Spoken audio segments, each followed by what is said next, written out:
Hello and welcome to the AV Forums podcast, streaming live on Wednesday, the 24th of March. And joining me tonight is Ed Selley. Stop your grinning and drop your linen. Kaz Harlow. I say we take off and nuke the entire site from orbit. And Steve Withers. They mostly come at night. Mostly. 600 episodes of the podcast since the 2nd of March 2006. And I think I've been on almost all of them. Yes, even the ones you weren't actually on, you scripted. Yeah. No, I was on every one from the first one onwards. I had a little role where I did the DVD reviews. Oh, yeah, that's right. Yeah, you did, didn't you? Yeah. DVD reviews. Your little role, you gradually took over. Yeah, I managed to get rid of that. So you've only got yourself to blame for being stuck on this bloody thing for the last 600 episodes, haven't you, really? Well, it's been quite a ride, actually. There's been plenty of podcasts and different ways that we've done it and different teams. And I think this is the longest standing team, bar Kaz, I think, hardware-wise, because we used to do hardware and software, didn't we? Or hardware and movies. Yeah, we did. Yeah, once a week we did hardware, and once a month we did hardware, and then once a month we did games, and once a month we did movies. Oh, and then once a month you and I did some sort of filler thing. Which then was cut. When the concept of just needing filler turned up, that's when I arrived. And we moved to a more regular schedule. So, and 600 episodes later, we're still arguing about the same stuff. But 600 episodes, that's cracking. That's really good going. I mean, you could probably manage to create a highlights reel nearly 20 or 30 minutes long from that. I don't have any of the. You'd have to download them all because I think my hard drive, I got rid of lots of them a long time ago. We used to have a cracking intro for the movies one where I sat for about 6 weeks editing all the movie intros, you know, like the 20th century. Oh, yeah, you're right. I mixed it all together so it was one intro, all blended all into one. Can't find it anywhere. I don't know what I did with that. It's gone. It's a shame because that was well done. You could do it again, but it'll take a while. I'm not doing that again. Plus, most of those movie intros are now Disney. This is true. Yep. Yeah. Yeah, that is true. So, if I'd known it, if I'd bothered to read the running order, should I say, and realised it was a 600th episode, I'd say what we should have done was quote from 300 twice. Yeah, cool. We could have done that. But we didn't. I was just thinking what's actually changed. I mean, I haven't been back and listened to the 2006, but I've got to imagine that 2006, the hot topic would be HD, DVD, Blu-ray. Just be starting about that. Just started. Kicking off, yeah. And as Faison has just pointed out on the thread, here we are now, 6 episodes later, still know The Abyss on Blu-ray. Oh God. Just don't. So some things haven't changed. If anybody's playing the drinking game, I would give up at this moment in time because I think we're gonna hit everything on AV Forums podcast bingo tonight. So we'll see how that turns out. We're not responsible if you drink yourself to death. That's all we're saying. Yeah, we're not responsible for that. Right. So competitions. What can we win, Kaz? Sure, you can win a Denon Home Soundbar 550 worth $599. Also a bunch of new 4K Blu-ray competitions, including Gattaca 4K, Craft Legacy Blu-ray, patron exclusive competitions to win HBO's The Undoing limited series on Blu-ray, Yellowstone season 2 on Blu-ray, and Criterion's March Blu-ray titles. So head over to avforums.com/competitions to enter. All competitions open to eligible AV Forums members resident in the UK. Got a bunch of previous competition winners. Must have been the week for replies. Bertha won a copy of Restless Natives on Blu-ray. Trevor Linwell won the podcast exclusive copy of Torpedo U235 on Blu-ray. Yay. Johnny K won the patron exclusive copy of It's a Sin on Blu-ray. Cos22998 won the patron exclusive copy of Hellraiser Judgment and Hellraiser Revelations on Blu-ray. He seemed like the perfect person to win this prize. He is, because he already owns one of them. Beardy101 won a copy of Lovecraft Country on Blu-ray. Just won the podcast exclusive copy of Talking Heads on Blu-ray. And Muri1974 won the podcast exclusive copy of Tin Star Liverpool on Blu-ray. All of them have gone out to you, so you should have them already, hopefully. Apart from Tin Star Liverpool, I'm still chasing the prizes. Muri 1974. Stay tuned for the podcast exclusive competition to win a copy of Bloodlands, which people have already obviously decided to jump straight on and start entering and get wrong. More on that later. I wasn't paying attention as usual, and couldn't work out whether Tin Star Liverpool was a winner or a competition prize. Or potentially both. Yeah, it's the third season of Tin Star. Yeah, I realised that after I thought about it for a second. I gave up after the second season, but I will watch. Hang on, I thought Tin Star wasn't it set in Canada? Or I thought it was. It had Yeah, but Liverpool. yeah, because Tim Roth was a ex Wanted to go home. troublemaker, so that the last season went home. Nothing to do with budget. So yeah, I'm sure it had nothing to do with the budget. Yeah. Right. So what's coming up tonight? Well, we're going to talk about do you demo your kit before you buy it? Is it possible during a pandemic? And there's been lots of stores closing down recently. So can you actually go and demo them? We've also got a Polk review coming up for the soundbar, Q Acoustics Active 200, which is up on the front page at the minute. Interesting discussion that went with that. So that's what we're talking about. Yeah. Ed wants to talk about it. Ed needs to get it off his chest, I think. So we're going to talk about that. And also there's a Panasonic launch coming up. We're going to quickly touch on that. And then, of course, we've got software coming up as well, where Ed is going to give us his album of the week. We're going to discuss some film and disc news and so on. So if you want to comment on any of those subjects, and probably mainly the demo, how do you demo your kit, or do you buy it online and then send it back? Are you one of those horrible, terrible people that just orders a new TV, has it for a couple of weeks and sends it back again? You mean otherwise known as an AV Forums member? Give us your thoughts in the discussion window if you're watching live, or if you're listening to the audio version, you can add your comments to the thread in the podcast's forum. And we'll be back in a sec to kick all that off with hardware. If you'd like to support the AV Forums podcast on a regular basis, then why not become a patron? Head over to patreon.com/AV Forums to sign up. You can also make a one-off donation through the Super Chat or via streamlabs.com/AV Forums. All donations help us to improve the website and the podcasts. Thank you to all our supporters. Flicks, thank you very much, Flicks. He's just donated £5. Thank you. That is appreciated. Thank you very much for that. Unfortunately, I didn't see your message and I didn't see your question. I don't know if it's happened yet. I've been keeping an eye. I think, how do you even know this? I'm just saying, I can't see anything about it. Because Steve, once again, we're all looking at the running order. It's in the running order. Where? Oh, I haven't gone down far enough. Keep up, man. Right. Leading technology podcast, ladies and gentlemen. Skilled technology operatives. Flick says he's going to ask his question a little bit later, so we'll try and keep our eyes open for that when it comes through. Hopefully Steve will, Stuart or Steve will pick up on it. I doubt I will. This one. No, everything just so far. Yeah, everything just passes you by. And Digital Spy, all those people who have moved over to AV Forums this week after they closed down some of their most popular forums, strangely, have all exodus over to AV Forums. So welcome to AV Forums. Hope you're going to like it over here. Please wipe your feet before you come in.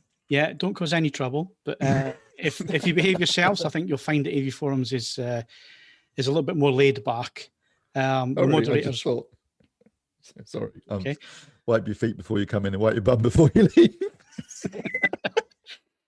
Yeah, I don't know what. Yeah. What have you been on? No, I don't know. It just came into my head there. Okay. I couldn't get Anyway, welcome to you. If you are watching the podcast, then great to see you. Enjoy yourselves while you're over here. Right, let's get into the main subject of the evening, because TV season is fast approaching. New TV season. We're about to start seeing them hitting the stores. We're about to get the review samples and so on.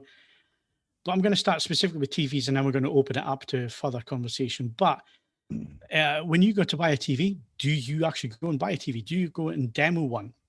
Is it possible to actually go and demo a TV? Because, it's been a while since I was in a Carrie's PC World or equivalent store, and they always used to be incredibly brightly lit with the TVs on vivid mode, so they can stand out on the show floor. So can you actually go and demo a TV properly? Have you asked for your demo material to be shown on the TV, and has that been refused, or have they let you watch stuff that you want to watch on it? Have you found it's better going to a independent rather than a big chain? Lots and lots of issues, and I guess the main issue at the minute is obviously the pandemic. We're all supposed to be indoors. Supposed to be indoors, not going out to shops. Shops are supposed to be closing and so on, and remaining closed. So how do you actually demo a TV? I think it's one of these things that certainly I did a long time ago. One of the first things I used to do was if I moved to a new area or going into a new city, I used to head straight for the hi-fi home cinema shops, and I used to get right in with the staff in there and go in on a regular basis. I'd buy stuff, but also go for a chat, find out what was happening, and it was always easy to get a demo of whatever you wanted to watch. And I got in with quite a few dealers who would actually come and drop equipment off at the house for a small deposit on my credit card, so I could demo it at home in my system. And if I liked it, then you just buy it. If you didn't like it, then you got a refund on your card. So there was ways and means of demoing kit. Obviously, that wouldn't work for a TV, but for other bits of kit like amplifiers and speakers and so on, that used to be the way they used to do things. So I guess we'll go round everybody and just find out. I mean, Kaz, when you're buying a TV, do you go and look at one, or do you just buy what's best in the reviews? It's gonna be plugging the site, but there's no way I wouldn't just come and look at your reviews and pick a TV based on your knowledge. I mean, because I'm not hardware, and I know enough to help me with reviewing software, but there's no way I wouldn't look to Steve's reviews and your reviews and go, well, that's the best TV to pick. And there's no way I wouldn't look at them and see, like, Steve's written, this is the best TV for this price bracket, and just take that as read. There's no point in me trying to think that with my eyes I could possibly see better. And the TV shops I've been to, when you walk into them, as you say, they're all got them on crazy, vibrant, vivid mode and sports mode, I think we call them. Everyone looks like David Dickinson. Yeah, and I know why, because I have so many people who I know, friends and family, who seem to think that's the thing about having new TVs. You have to have them in super color mode. I go around, and when they're not looking, I grab the control and I turn it all off. Oh, that's a fate worse than death, doing that. Yeah, well, I try not to tell them because otherwise they'll complain. But I'm like, they notice straight away. Why I do it to my brother. Opera effect. Yeah, it's absolutely ridiculous. I can't stand it. So so I couldn't imagine going and demoing a TV. I'm going to anecdote it to back in the days when I used to demo. I used to go to places to demo hi-fi kits, which is Ed's kind of wheel park. But I would go and listen to music in a dedicated hi-fi center where they'd play it properly through proper speakers, and you get a flavor for what you're getting. I can't imagine anywhere comparative where you could go, where you could stick a TV on and say, actually take all those settings off, put it on the right settings, put the right material on, and let me see what it really looks like. I mean, are there such places that exist, Phil? Well, it's complicated. It's normally an independent. Yeah, exactly. There's a couple of dealers, but then very rarely would you be able to do, say, LG, Philips, and Panasonic. Yeah. Yes. They'll have chosen one of those brands. They'll have all of them, and they'll all be set up properly, but they won't have like dozens of televisions. I think Richer Sounds is probably your no. best That's a bet good point, actually. on the high street probably anyway. But even then, again, their limited amount of wall space means there's only a finite number of 65s they can have running. And you normally find that the demo room's tiny little room as well. Because it's real estate, isn't it? And they want to sell stuff. Normally, it's a really small shop as well, just for keeping the costs down, because they want to sell stuff, cheap. So the answer for me is coming to you guys. I mean, it's just the logical decision, and surely it must be the logical decision. There is a problem with that. Okay. Not that our reviews aren't worthwhile or useful, but if you take OLED, for example, all the panels are made by LG. So as a general rule, I would say that if you're looking at a Panasonic or an LG or a Sony or a Philips OLED, they're all good. They're all great TVs. And the differences are marginal at best, and there might be an area where one's stronger than the other. And so just reading the reviews, you're probably kind of thinking, well, they all sound fantastic. So which one do I go for? And then really you do need to have a look yourself. So in answer to Phil's question is, should you demo? Yes. Can you demo? Currently, no. Yeah. But would I be able to tell the difference? Well, I think this is the other part of the coin. Steve mentioned it there, and I just want to bring it up. Yes, they're all very much the same, which means when we come to review them, what we're talking about in the reviews when we're talking about differences are probably things that if you're not in the movie mode or the filmmaker mode or a calibrated mode, you're not going to notice it anyway, because if you're in any other picture mode, standard and above, it's going to look terrible.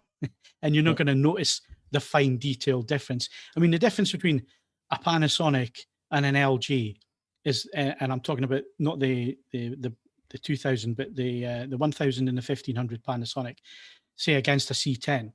The only real difference there is slightly better colors on the Panasonic if you have them side by side, and coming out of black, the Panasonic does that better than the LG. But like I say, unless you are watching in a dark room in a calibrated mode or in the filmmaker mode, you're not going to see that difference. So essentially, they're both the same TV if you're looking at it on a demo floor, because it's not switched in the best modes. It's not going to be in filmmaker mode for a start, because it's going to look too dim compared to all the Samsung super bright next to it in vivid mode. You know what I mean? I mean, a Samsung in vivid mode is painful. A Samsung, yeah, nice suntan though. Yeah, I mean, a Samsung in movie mode in HDR with a white menu. I used to detest calibrating one because you had to go in the menu. Blinding. Yeah. Thankfully, they changed it to a blue menu, blue menu. Otherwise you end up looking like Donald Trump after 5 minutes in front of the TV. But what I meant was that given that there's minimal differences in terms of picture quality, and you'd have to really look and be in the correct mode, what you're going to be looking for when you're demoing the TV is less. You can kind of assume, if you've read our reviews, that these 3 or 4 TVs look great when set up correctly. So then what you're thinking about is, well, which TV do I like in terms of cosmetics? Which TV do I like in terms of user interface? Which TV do I like in terms of the remote control? Things like that, where there are inherent differences. Interface, so, for example, is a critical one. Interface, like you said to me, up until last year at least, if you said to me, which TV do you want purely on user interface and smart platform, I'd go WebOS, LG, hands down. If you told me which TV I don't want, it would be a Sony, because their implementation of Android was appalling. It's got a lot better. But a couple of years ago, I wouldn't touch it with a barge pole. So, if you look at Panasonic, it works, but it's pretty basic. But it's got everything you need. So it comes down to things like that, which you can do in a shop, even if it's a brightly lit showroom, and you don't have, you can't really do any comparative tests in terms of picture quality. Yeah. But the problem is, so you obviously can't do it right now because everything's shut. When things do reopen, unfortunately, a lot of retailers are going to. Well, they've gone. Going to be close. Because I was just going to come on to John Lewis, because as Ed pointed out, actually getting to see various manufacturers side by side is really, really difficult. And the only places I would recommend that would happen is Richer Sounds and John Lewis. John Lewis, certain John Lewis stores anyway. I can't speak for all of them, but certainly some John Lewis stores, the audio-visual departments used to be fantastic. To go and actually test out a TV, and full of people that knew what they were talking about. Yes, they would have a good knowledge of what they're talking about. They would let you play about with a remote. They'd let you change the picture modes. They would let you put your DVD or Blu-ray on or whatever you want to watch. And unfortunately, 8 stores closing announced today, on top of closures that have already happened. So they're definitely getting rid of the real estate because everything's moving online, unfortunately. Yeah, I have to say, I've used John Lewis for a couple of purchases over the last year, but it's all been online and collected at Waitrose. So, so again, that impacts on what you can actually do when it comes to demoing kit. And I guess the TVs are a bit too big, but you could use distance selling regs to your advantage.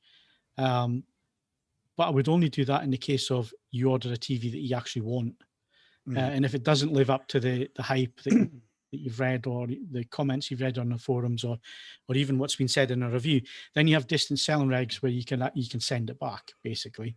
That is to your advantage. But what you don't do, what some people do, is you just order a TV for the sake of, the full knowledge is going back. TV, and I'm going to send it back within the 14 days again and so on, because that it doesn't That's make helping it kill the retailers, isn't it? Because does. then they can't sell it, and they're out of pocket on what's already wafer thin margin. Yeah. Do you So think if retailers can offer? Oh, sorry, I'm not trying to hijack it, but I just wonder whether retailers could offer some kind of interactive live thing where it's basically. interesting that you say that. Oh, okay. Because this is something I noticed that LG have started doing on their website now. So if you go onto any part of their website and you're interested in a product, you can actually arrange for a video tour of that product with a salesperson that will take you around, show you video wise and so on. So, That's retailers actually a really good idea. It's not helping with picture quality, but it helps with things like the interface and maybe look and feel. So it is something that I have seen LG doing. I am sure that Samsung and everybody else is going to follow suit because it is a good positive. Samsung will if LG do something, Samsung will do it absolutely. But what I mean is, I think that's kind of the way forward. I think the pandemic has helped bring stuff like that forward because the manufacturers need a way of getting the products in front of you. And if you can go on the website, book an appointment, and then a salesperson takes you around the product and shows you everything on a video, on a Zoom call or whatever, that's a no-brainer to me. I mean, obviously, like you say, Kaz, sound quality, picture quality, you can't demo. But if you're looking for a new fridge freezer, and you want to know how many bits it's got and what it looks like when it's open and so on, and what the design's like. And so there are ways and means around it. But I think these are going to be one of these things. If they were doing fridge freezers, if a manufacturer is listening to this, can I just suggest, if you're going to do a virtual tour of a fridge or a freezer, can you have it so the fridge or the freezer appears virtually, and then alongside are a selection of items. Now, those items should be 2 pints of milk in a plastic thing, a 440ml can of lager or cider, a bottle of wine, a standard punnet microwave meal, and essentially you can play virtual Tetris with those things and see how many of those objects fit in certain spaces. And if you did that, I will buy your fridges or freezers for the rest of my life. Because just some of the most inexplicable packaging decisions from white goods manufacturers as to, why is it, 5.98 cans of lager wide? Why can I not fit 6 across the back? And stuff like that. I don't want to get bogged down into this, but if you are listening, please give me that as a virtual option and I will buy your products indefinitely. Okay, thanks for that, Ed. So let's move it on a little bit from TVs, because TVs, just given the size of them and so on, and trying to get them side by side. It's inherently difficult, isn't it? Really, really difficult.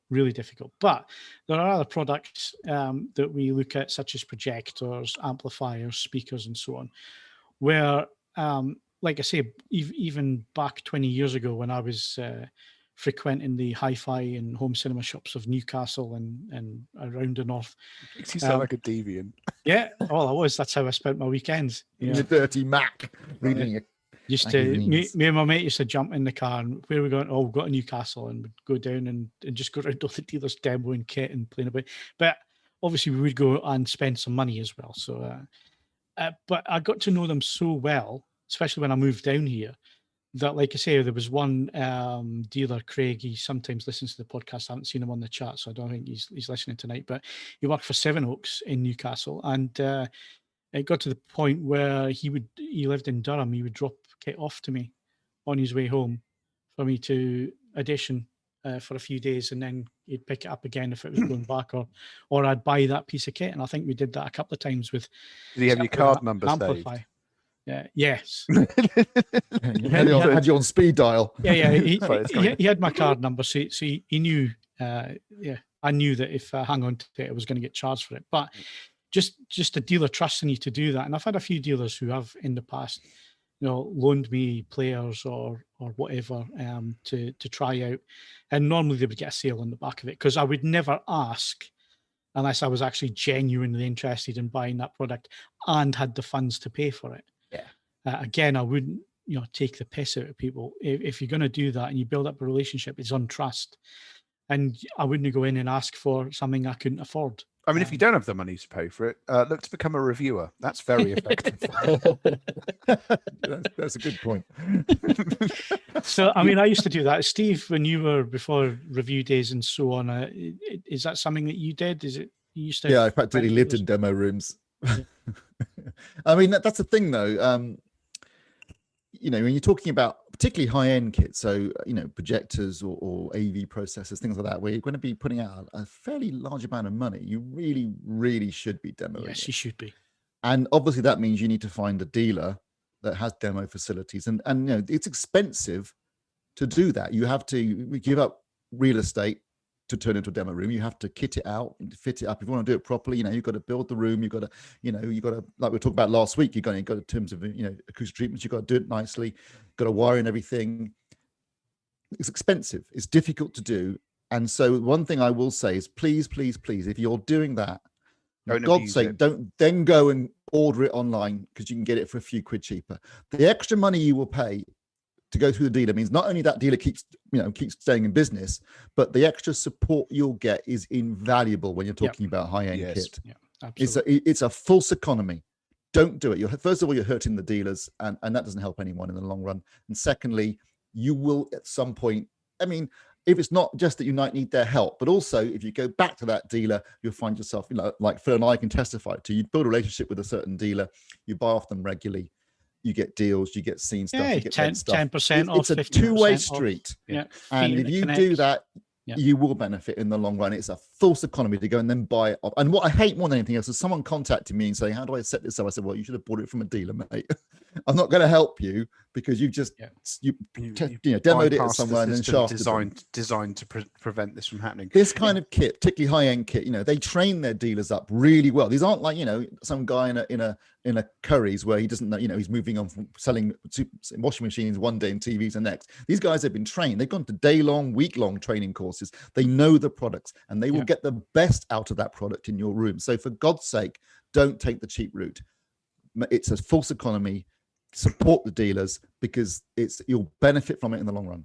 And can I just say, if in terms of looping this into my world, when it comes to vinyl in particular and some of the more ornate streaming options, it's a different sort of training and qualification that they have. But again, it in the long run can save you thousands of pounds and an enormous amount of heartache. I mean, not least when it comes to buying very expensive cartridges. If they offer to fit it for you, take them up on that, because if you get that wrong, you're not covered. So I just want to pop back to what Steve was saying there, because it is right, because like I say, I used to spend a lot of weekends in Newcastle. There used to be about 4 or 5, maybe even 6 dealers. There's one now. Yeah, there's only one now on the high street where you could actually go and demo stuff, because all of the others, like you say, Steve, they ploughed the money into getting the because they have to buy the demo kit. You know, it's the manufacturers don't give them the demo kit. They've got to buy that stuff in, put it into the demo rooms. They've got to pay their staff and their overheads and all the rest of it.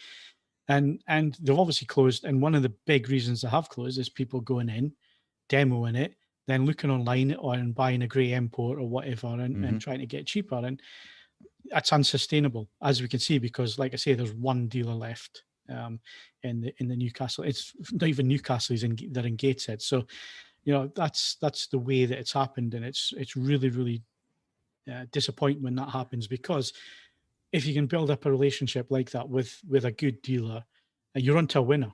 You know, whenever it comes upgrade time, and they know you're going to spend money, then they're more than happy to bend over backwards to keep you happy. And keep when that demo kit gets replaced, they can do you a cracking deal on X demo kit. Well, that's how I bought my MK 750s. It's from Sevenoaks. It was actually, I went in and they were changing them over. I was like, oh well, I'll have them. I'll buy them. Got them cheap. As you do. Yeah. Incidentally, if you're watching this podcast live or watching it back later on, the picture that is showing next to us, that demo room is Harrow Audio in North London. I've sat where that photo is taken. And if you can see on the wall, that is a wall of Riga turntables. And the one top row, second from the left, is one of the rarest Riga turntables ever made. It's so rare that Riga don't have one, and the only one I've ever seen is hanging on the wall in that dealer. Fun fact. There you go. Yeah. Well, funny. So, if you give us the address, we'll break it and pinch it. A given value of fun.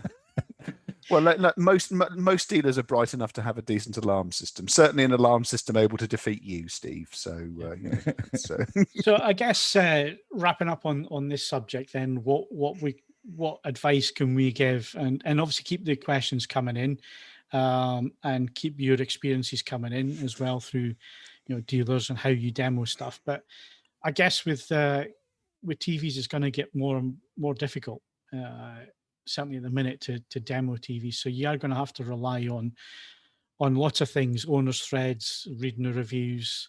Good point. Owners threads are absolutely invaluable. Oh yes, they're a gold mine. If you want to find out what's wrong with something, go to the owners thread. Yeah, but also remember that people who have an issue are more likely to post on a forum. So True. It will look like that product is terrible. Oh yeah, you need to judge it against all the others. Yeah, but just remember, you're only hearing, usually on a forum, you're only hearing one side of the story. But like before I review a product, if it's already available to the general public, always go to the owners thread first, because you get a heads up on what to look for.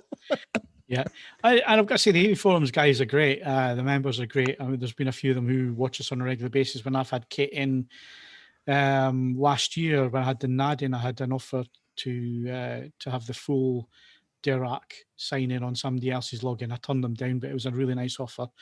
And also had, I think it was Stevie DR that contacted me, PM, out of the blue, private messaged, and just said, well, I've had mine's a couple of weeks. These are the things that I found with it. And that was really, really useful, useful, because it saved me a bit of time, especially in setup, because it could be, there was a couple of little quirks there that if you hadn't known about them, it would have taken a bit longer than it actually did. So yeah, you guys are great out there. Thanks very much for the help. Owners threads are invaluable, but also remember, sometimes in owners threads, people are not prepared to admit when they've made a mistake as well. Well, no, I mean, let's face it, we are all men. We've all been there. So, yeah. Another thing is, and you're going to find this strange, but don't buy a product based solely on a review. No. Don't ever make that mistake. The review is there to help you and to guide you and to point things out, and to point things out in whatever the agenda of the reviewer is. So at AV Forums, we're always about, as the director intended, as the content should be seen, set up properly, set up to get the best possible image. There are other TV review sites out there where all they're interested in is turning the color up to 10 or 11, and it's all based on personal preference and so on. So bear that in mind as well, that the quality of reviews varies, and what people's agendas are within reviews varies as well. You can go from good agendas, like I think we do at AV Forums, where we're all about getting the best out of the kit and doing it properly, to others that, there's a certain YouTube channel out there, not English, not UK channel, but an American channel, and this guy charges people $5 for settings, and they are absolutely atrocious. It's utter garbage, and people are wasting money. So don't do it, people. Shop around, look around, and just common sense at the end of the day. Unfortunately, being able to demo kit is going to get more and more difficult as time goes on. It's going to become more and more online. I think that reviews are going to become more and more important, and I think the quality and the standard of reviews will have to change. That's where your that's me done then. Phil, your video reviews come in handy there, because it's a chance to sort of see the TV. I'm not talking about in terms of picture quality, but in terms of interface and functionality. Yeah, there's a bit more info there than just, and obviously then we've got the graphs and the measurements for objective measurements of the TV capabilities. So yeah, it helps narrow down. I mean, and certainly read plenty of reviews, read as many as you can, do your research, demo wherever possible, and then make your mind up. Yep. And don't come crying to us afterwards. No, which is why I say don't buy caveat emptor, mate. Caveat emptor. Yeah, and don't expect measurements on subjective audio reviews. Is all I'd say. I mean, to be very clear, yeah, this one keeps on coming up. To be clear, the amount of equipment that Phil and Steve have for measuring televisions it's expensive and it's complicated, but compared to the size, price, and complexity of the stuff to do, meaningful audio measurements, it's not. I'm sorry, guys. Unless you want to do a GoFundMe, both for the kit and for the spare house to put it in, I just can't do it. I'm really sorry. Well, none of us can. We have looked at it. The one thing I can do is the Trinol's got, because the Trinol's measurements are so staggeringly accurate and the graphic representation is so precise, I can get a pretty good idea of where a sub, compare a sub's actual performance in my room, granted in my room. I mean, I measure speakers. I measure speakers in room using using a separate piece of software and microphone, but that's only really for my own benefit of working out what's happening. I mean, occasionally I make reference to the things, but my major concern with that, being completely honest, is that I'm still at the stage where if I perform the same measurement 3 times, there's still just enough variation between those 3 measurements that I would never, ever publish them. So it's a learning curve. We're still making some progress. Well, I mean, the thing to point out is, people say, well, why you've got graphs on the TVs, why have you not got it in audio? Well, the simple thing is that with TVs, with any display, there are industry standards that are laid down that say what red should be, what black should be, what white should be, what green should be, and so on. And that can be measured and checked and it's in stone. There's nothing with audio equipment where you have repeatable testing that gives you anything that's of use. And sometimes measurement when it comes to audio could be picking up things that are just inaudible. Inaudible or irrelevant. Or irrelevant, exactly. Because don't forget that the meter for the TVs is physically touching the screen. We have eliminated everything but the screen itself. So the room's irrelevant at that point. It's measuring right off the screen. Whereas obviously if you're measuring audio equipment in your room, and we talked about this at length last week, what's the biggest influence on the sound quality of anything is the room. Yeah. So all you're really measuring is your room. So, yeah. Right. Flicks, his questions come in. His name's Brendan Garland. Thank you very much, Brendan. It's appreciated. You donated £5. He said, how best to improve sound with a budget of £5,000 to £10,000? He's got a JVC NX5, a Pioneer LX89, Lab Grumpin amp to rears. Never heard of them. Kef speakers, so R500s, R600, R100, R300, the CI 160QR by 4. I'm guessing they're the ceiling speakers, and a REL 505 subwoofer. So he wants to. So he's running 7.1.4. What looks of it? Is that right? 1, 2, 3. Sounds quite chunky. 4, 5, 6, 7. 7.1.4. So I assume what he wants. I mean, that's some good kit there to start with. Yeah, to be sniffed at in terms of JVC, obviously. I think the weakest link there is possibly the Pioneer. Yeah, no, I would agree. Yeah, the Pioneer. So if you're looking for 7.1.4, well, the NAD then presumably would be NAD wouldn't a recommendation, wouldn't it? Yeah. Yep, absolutely. Something like that. But even if you got 10 grand to play with, I mean, you could buy a nice 11-channel power amp and a processor in that budget. And there's lots of nice. The AV40 that you've just reviewed. Yeah, with the caveat as well that as an update, once you switched over to processor and power amp, your updates going forward, if you're happy enough with the amps, they don't need to change. So it could potentially be saving you money long term as well. I mean, a ridiculous thing to say at £5,000 to £10,000, but it does have the benefit of splitting your upgrade costs going forward. It does. Absolutely. So I think the Arcam, sorry, I was going to say the Arcam Class G power amps are awesome. So, or you could look at something like a Motiva if you wanted 11 channels in one box. Yeah, that's what I was thinking. Motiva or the Yamaha. Even the Yamaha's a good amp at the $2,500. It's a good amp at that money. 11 channels as well.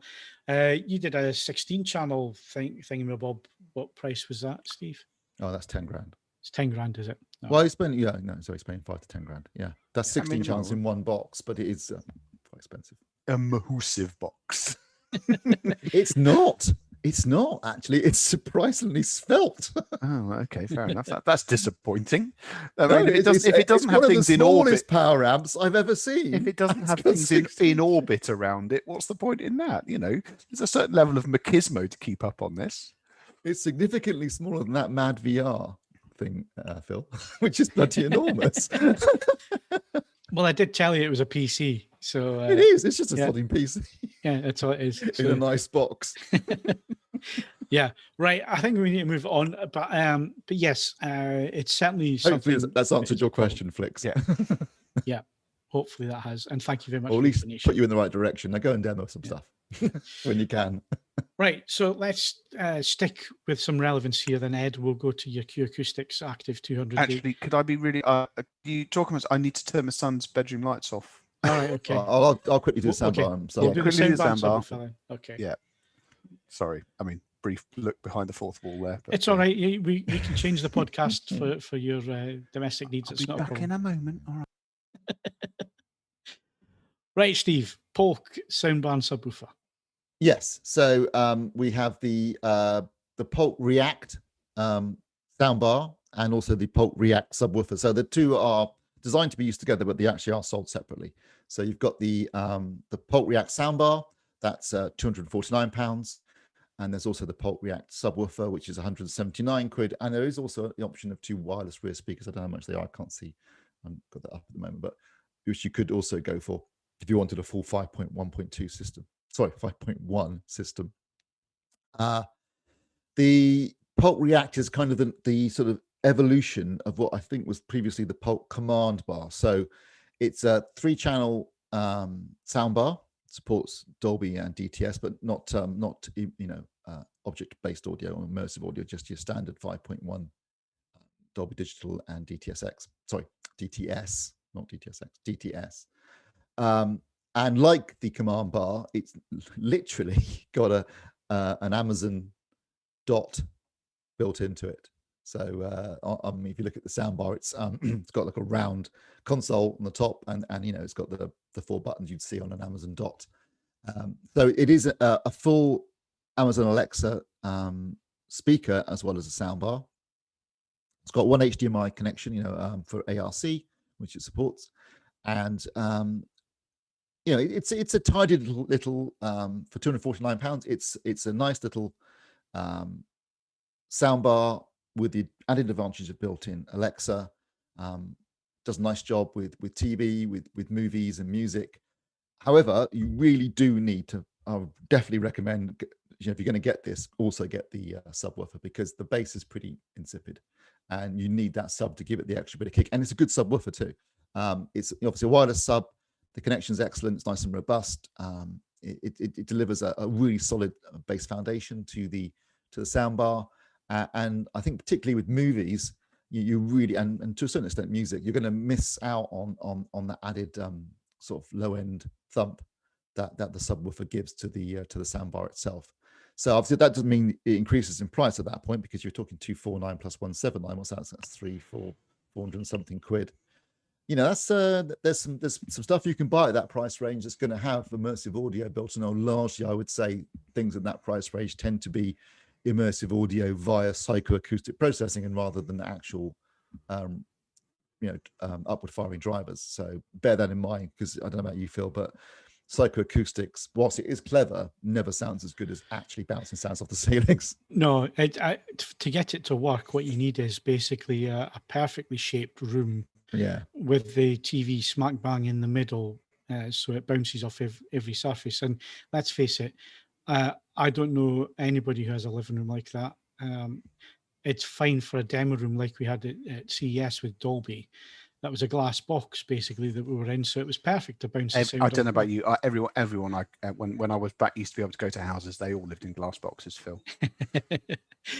but yeah, it makes it really, really difficult. So you have to have the speakers there. I think certainly behind you, it makes a big difference just having a physical speaker there. Especially if you want to have that surround effect. If you just want audio to the front, Steve, and a sound bar will do everything that you need it to do, and it'll definitely be better than the sound system that's built into your TV, with the exception of maybe 1 or 2 on the market. Most TVs sound pretty pretty dire when it comes to movie soundtracks and having the weight to handle that. So anything you add is going to improve the TV. And if you want the surround, you have to have the subwoofer and you have to have the speakers, in my opinion. Yeah, definitely. I mean, and it's it will be a kind of soundbar that would complement a 55 and 65-inch TV very nicely. And if you're buying a TV of that size, like you said, Phil, the sound's not going to be great. So you really do owe it to yourself to ensure you've got decent sound to go with your nice big picture. And adding any soundbar will do that, but this will definitely do the job. Yes, you won't get full-on Atmos experience, but at that price point, I'm not expecting it. What I'm expecting is something that's going to deliver a solid front soundstage with good left and right and center channel performance. The addition of a sub obviously gives you that low end foundation as well. If you want to add surround, you've got the option later if you want to, but it certainly means that immediately you take a step up in terms of sound quality. And it means that, whether we're watching MasterChef or a movie or listening to some music, it will just sound better and it becomes a more enjoyable experience. And in fact, you've also got Alexa built in. It's a nice little addition. It's quite, I get quite used to I'd obviously turn off my other Alexa so that I wouldn't start doing things in the lounge. But, I'll walk in and just say, what's the news? And just happily start playing, through the soundbar. And it's a nice little feature to have. I know there's a degree of voice control because of that. It's minimal, but you can do a bit. And the remote control's nicely designed for a soundbar. It's actually a pretty decent remote. It's a well-made, well-designed, very capable little product. It's competitively priced. It looks nice. It's got a sort of fabric grill all around it. And it's a good soundbar. And like I say, I would definitely recommend, though, if you're going to get it, get the sub 2 because you won't regret it. Yeah. I mean, Polk, quite a forward sounding speaker generally. Is that the case? I think that's improved, certainly on some of the ones I've tested recently for normal loudspeakers. But no, I'm interested to see what Steve says about that. When you say forward, Phil, do you mean as in it's a bit over? Bright. A bit bright, bit brashy. No, I wouldn't. I mean, it's a bit American. Is that what you're trying to say in a subtle way? Basically. Bite and talk. I was being diplomatic, but trust you, Steve. Put the foot in. No, I wouldn't call it bright. And in my lounge, it would be easy to sound bright just because the room itself is quite reflective. But no, it's a nice balanced tone. And I think it's a really good soundbar. And like I said, if you're looking to boost the sound quality of your TV, and you don't want all the well, obviously it depends on the price point as well. But if you don't want all the object based bells and whistles, you just want your basic 3-channel, maybe 5-channel if you want to, plus a sub. It's a good choice. Okay, Ed needs to get something off his chest. Ed? Well, this is more of some really interesting, and I do mean that, interesting and genuinely appreciated feedback. On the front page of the site at the moment is the review of the Q Acoustics Q Active 200 system. And yesterday, the comments thread was abuzz with feedback, and I think that the questions being raised were extremely valid. But one, I feel that it's worth quantifying how I've reached some decisions that I have, and two, I think it's a discussion in itself. And I've actually had a phone call with Q Acoustics today about this. The Q Active 200, it's not a secret. If you do a Google search for the Q Active 200, you will find a review on another hi-fi and technology website, which is not positive. And do you know what? Having spent some time with the product, I can see how they may have reached those conclusions. So this isn't a bad-mouthing and exercise. I genuinely believe that this product has been, I don't want to say it's been marketed wrong, because that's a ridiculous sweeping statement. I believe that there is a degree of confusion over what it is and what it is competing against, which actually is holding it back to an extent in terms of how people are viewing it. The key word, obviously, in all of this is active. And those speakers, they are active speakers. The crossover is in front of the amplifiers. It's got a very clever DSP-based crossover and all the rest of it. It is a genuine active speaker. However, if you're looking at this and thinking, well, it's Q Acoustics doing their standard routine of producing something that the competition do, but for less money. So this is, a rival to a more classic active speaker. I mean, like the Piega system that I looked at recently, or going further back, the Acoustic Energy AE1 Active, or things like that. It's not. It genuinely isn't. And if you go into looking at this system thinking it's one of those, you're probably going to end up being disappointed with it, as this other website has turned out to be. This is an all-in-one system, and there was an argument about this yesterday, and I completely take on board the weirdness of talking about a product which comes in 3 boxes and does need 3 separate main supplies, albeit one on a USB, so 2.5 main supplies, and calling it an all-in-one system. But my counter to that is that if you take any one of those 3 boxes on their own, it will not work with any other piece of equipment. It won't work at all. All 3 boxes have to be present for the system to work. Ergo, it is an all-in-one system. And it's designed to work basically without source equipment. If you've got a phone, it'll make noise. If you've got a telly, it'll make noise, and so on and so forth. So viewed as a competitor to something like the name Muso 2, which we've got on the website, and you can look at that at your leisure, I think that the Q Acoustics stacks up very well. It does certain things that the name can't. The name, by contrast, does certain things the Q Acoustics can't. So my conclusions are based around looking at it under those circumstances.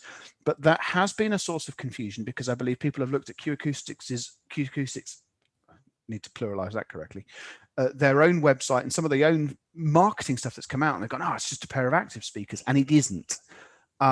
And I genuinely think that this is an instance of a product arriving in the market, being perceived in a way sufficiently different to what it actually is, that it's going to cause it some problems going forward. And I don't recall the last time I've ever had anything quite like that.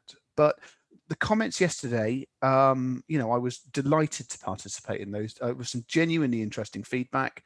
People voiced opinions both well and articulately, and they made some very valid points.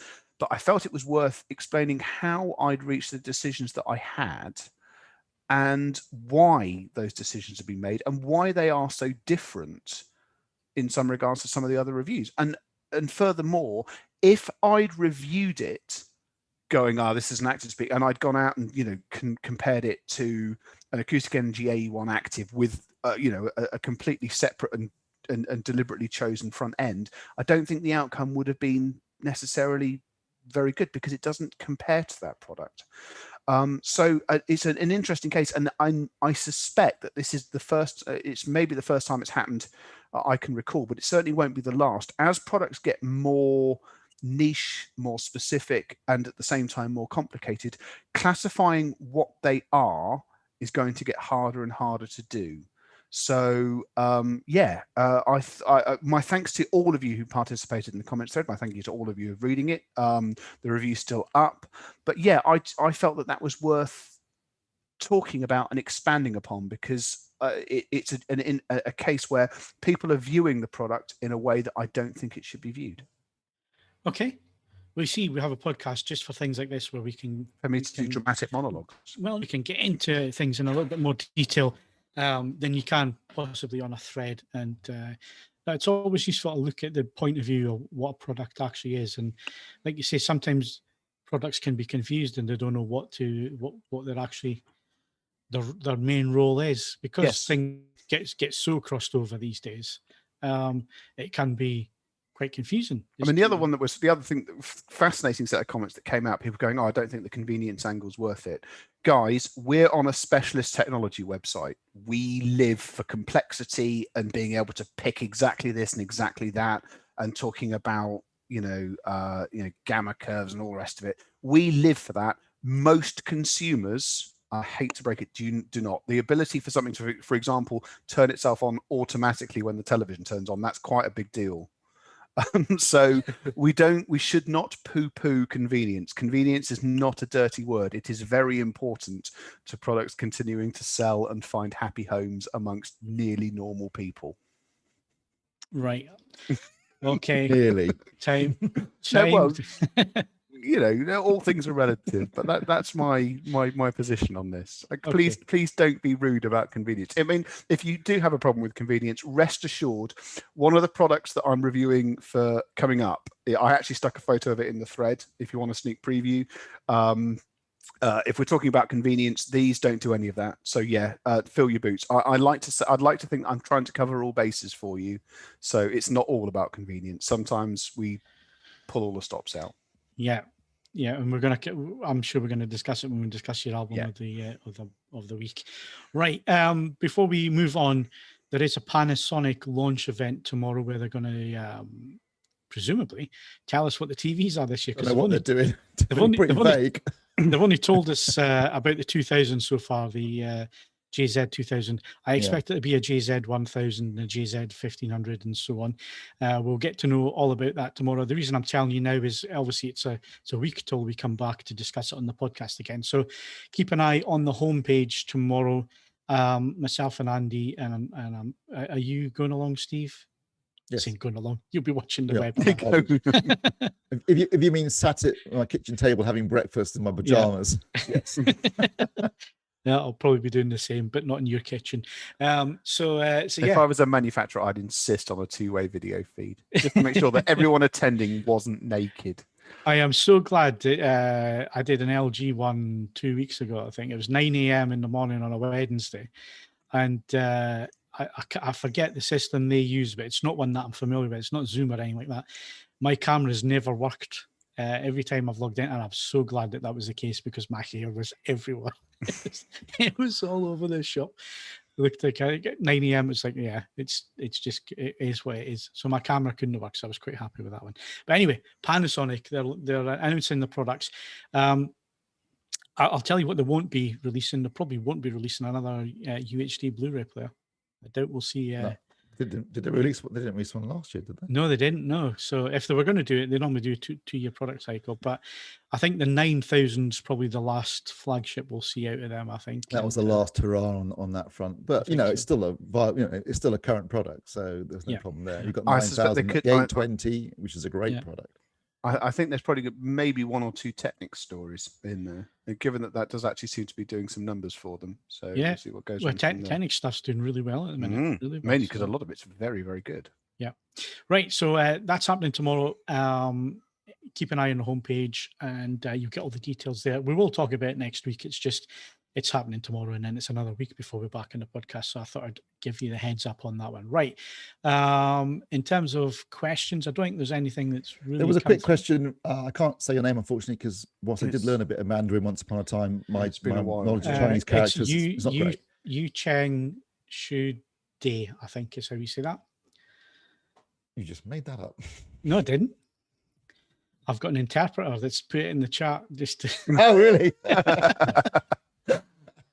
If you look at the chat on the Zoom, you should have kept yourself. Should have kept that to yourself because I don't feel the Zoom chat and it makes you sound amazingly multicultural. I could see the look of amazement on everybody's face there. Yeah. Anyway, what's your question, Steve? The question was: will shining a light directly on a TV damage an OLED or LCD? No, you'll be all right. Yeah. Not if it's just a flashlight just to clean it. Yeah, it's fine. I'll be fine. Where you might get damage is if you got it sitting opposite a window and you get sunlight on it most of the day. Yeah, long-term exposure is a different thing. Or obviously a high-powered industrial laser. Don't use that. But if you're just I don't know about you.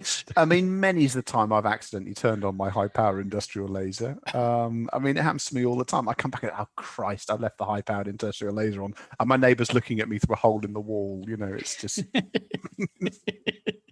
At Steve Withers, apart from the pajamas, do you have a TV in your kitchen? No, but it is next door to the lounge, so it's a tiny house. Yes, Ken, he's not like you. He hasn't got 70 odd inch TVs in every room. Yes, Ken does have. I mean, it's not a joke. It's the truth. I think there are TVs. Hang on, let me think. 1, 2. Pretty much every room in his house or apartment has got a TV in it, and not in considerable sizes as well. Yeah. Right, I think we better do some software. So we're back in a sec. If you enjoy the podcast on YouTube, then please like and subscribe. If you're listening to the audio version, then please leave us a rating on your podcast app. We invite you to email questions and feedback to podcast@avforums.com and join in with this episode's discussion thread in the podcasts forum at AV Forums.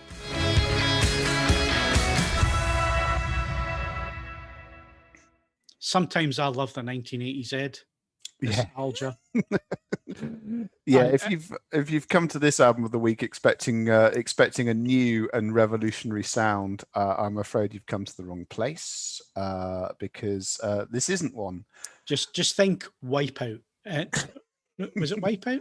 Outrun. Outrun. Yeah, think Outrun. That's the old game with the Ferrari where you're driving. Oh yes. And the soundtrack to that, and that more or less sums up your album of the week. Yeah, this is a group where it's a duo called the Midnight, and there is a certain irony here that the Midnight and a couple of other artists have been producing homages to 80s synthwave for far longer than the synthwave phase of the 80s actually lasted for. I mean, quite a magnitude of time longer. But fundamentally, this sound, if this had been released in March 1986, people have gone, yeah, that sounds pretty cool. And they'd been none the wiser about it. So it'd have been used in a couple of episodes of Miami Vice. Yeah, forewarned is forearmed on this one. It is an absolute, this is the Stranger Things of audio. It is an absolute homage to the 1980s. But within that, I think it's quite an entertaining listen. This is actually listed as an EP or single, despite being nearly half an hour long. So if you're looking for it on streaming services, you may find it's not lurking in albums. But nevertheless, it should be on all major streaming services. It's available to buy and download. You can buy it on vinyl or cassette. Because this is the 1980s. Do you know what? As I say, it doesn't break any new ground at all. And I have to say, if you like it, everything else they've made is a variation on this theme. And if you don't like it, there'll be something along next week. But it's a bit different to some of the stuff I've normally done. And the only thing I would say is I'd suggest a certain degree of care driving with it on, because again, it's 1980s computer game music, so you'll end up trying to drive as fast as you possibly can. Don't say I didn't warn you. I'll back Ed up on this. It's a good laugh. It's a good toe tapper. It's got a track on it called Neon Medusa. I mean, what more could you possibly want from any piece of music? I'll listen to some of the other albums. It's a bit samey. Yeah, just a lot. I mean, yeah, it's all the same. Yeah, I love their albums. I've had them on repeat. I mean, I've got the kids into a lot of 80s. So what, you're now giving them pre-packaged new 80s stuff? Yeah. I mean, I a lot of 80s. You know, my son loves the Top Gun soundtrack, and so we went through. Doesn't get much more 80s than that. Yeah, but the whole spectrum. So he also loves the Drive soundtrack. Yeah. So it doesn't have to be like proper original 80s. It can be new 80s. Yeah, and we played. I'm sure we played Endless Summer, and Nocturnal. I've really. Yeah. As I say, it's just plain unabashed good fun. Can I just take a very brief moment? This technically is hardware, but it sort of branches over. On Sunday, in fact, March the 21st, I only realised this very late in the day. But my the cassette. I'm sorry, I hate cassettes, Stuart. And Stuart thinks I'm talking about cassettes. I'm not. On the 21st of March, my main turntable, my Michel Jarodek, celebrated its 25th birthday. It was purchased by its first owner on March the 21st, 1996. And other than some of Phil's power amps, I don't think any of the rest of us have got any piece of test equipment knocking on a quarter of a century. Do we? I was quite impressed with that. So again, a nice piece of retro. I mean, obviously, it's a bit of my grandmother's axe. The amount of it that is actually still 25 years old is quite limited. But it's the brush, isn't it, from Only Fools and Horses? Yes, it's Trigger's broom. But a significant amount of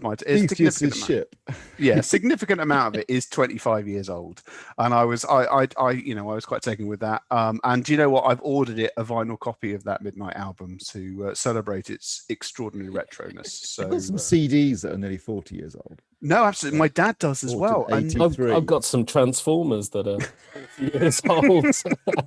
I've got a Blu-ray player that's from 2008. That's impressive. Using. I don't know about you, Steve, but actually the very oldest CDs my dad has, they are still fine. The rot examples are from a little bit less time than they're newer than that. No, I mean, well, I've got like a Bob Dylan Biograph box set I bought back in 80. I think I bought it in 84, but it was printed in 83. So it's nearly 40 years old now. It plays fine. That must have been properly expensive. Yeah, no, it was a big outlay back then. Listened to it a lot because that was all I had. That and Brothers in Arms for about a year. Well, you and the rest of the CD playing pub. I haven't listened to Brothers in Arms since 1985 because for a good 6 months, it was the only CD I had because I couldn't afford anymore. I'd spent all money on the kit and the CD, and I listened to it constantly, because it was DDD. And it was the future. And I listened to it so much that I have never listened to it since because it just is like a Pavlovian response now. At the very least, my dad, thankfully, still had a lot of vinyl on the go, and he managed to buy Brothers in Arms and Graceland for his first. So it was a bit later than you, so it would have been 86 for his first CD player. So he had 2 CDs to start with. So it was at least a Dylan box set. It was a bit of variety in there, and it took a lot longer. Well, within the remit that it's all Bob Dylan. I mean, I still like that. I still like that petition that was doing the rounds on the internet to have Apple Music move Bob Dylan to the podcast section because it's all spoken word. Bizarrely though, the single he released during lockdown last year, the one about the Kennedy assassination, I thought was fantastic. I didn't. It was really, I thought it was really good. So yeah, he is basically speaking to music now. I mean, he never really could sing to start with, but given up at this point. But no. As I say, Murder Most Foul. That was it. Murder Most Foul. I think it was a really good track. Went on for 16 minutes. Oh God! I think Kennedy's presidency didn't last that long. Right? Too soon? I don't know. I think we better move it on and talk about some film and Zack Snyder. Jack Snyder, his son, doesn't Jack, yeah. Yeah. Well, I'll tell you what I'm waiting on. I'm waiting on Zack Snyder's Cats. The cat. In 255 to 1. On Sunday, I watched. Did you say Zack Snyder's Cats? Yeah, his cat. Can we be clear about this? I will watch Cats when they release the butthole cut. Well, I watched Cats on Sunday just because before we did the podcast, just because I had the Sky Cinema thing for free for a week, and I thought I haven't seen Cats, just a curiosity. And what were they thinking? Well, as I say, they originally did all the CGI where they all had buttholes, and I'm waiting for the butthole cut. Apparently, they had 6 months to do CG for the 2-minute trailer, and then they had 4 months to do the rest of the film. Which is why, honestly, the effects are fine. There's nothing wrong with the effects. It's just that it's a shit musical. It's only got 2 memorable songs. Yeah, it looks weird, but the effects are fine. I mean, they did a really good job of turning people into cats. And Francesca Hayward is still attractive, even as a cat. I have to say, there's a whole world of dark night of the soul after that. No, but so it's a crap musical. I mean, the songs are rubbish apart from Memories and Magical Mr. Mistopheles, which are the only 2 I remembered anyway. And it's a bonkers. I mean, obviously in the early 80s there wasn't much else to do. There were only 3 channels on telly. People went and saw this rubbish at the theatre. But I've always thought that Lloyd Webber's stuff is rubbish. Absolute crap. But are we going to get the Snyder cut that's in black and white and really over pretentious? 4x3. 4x3. I don't know. As long as the butthole. Oh, so can I just say, sorry, on the podcast on Sunday night, I thought that if it was a 1.43 to 1 IMAX screen, it was only analog, but there are some digital ones as well.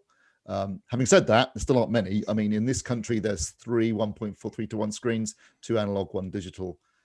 And the nearest one to me is still London, which is a 240-mile round trip. So go figure. Worldwide, there are 52 1.43 to 1 IMAX screens, both digital and analog. So he's made a film that you can only appreciate on 52 screens worldwide. Thanks a lot, Zack. Yeah, well, it's a passing fad. The one Well, that better be. Well, better I've got an expensive scope ratio screen. Yeah. It's a me with you, isn't it? You Yeah, know, no, it is. Yeah, bloody right. Right. Anyway, Kaz, sorry, back to black and white.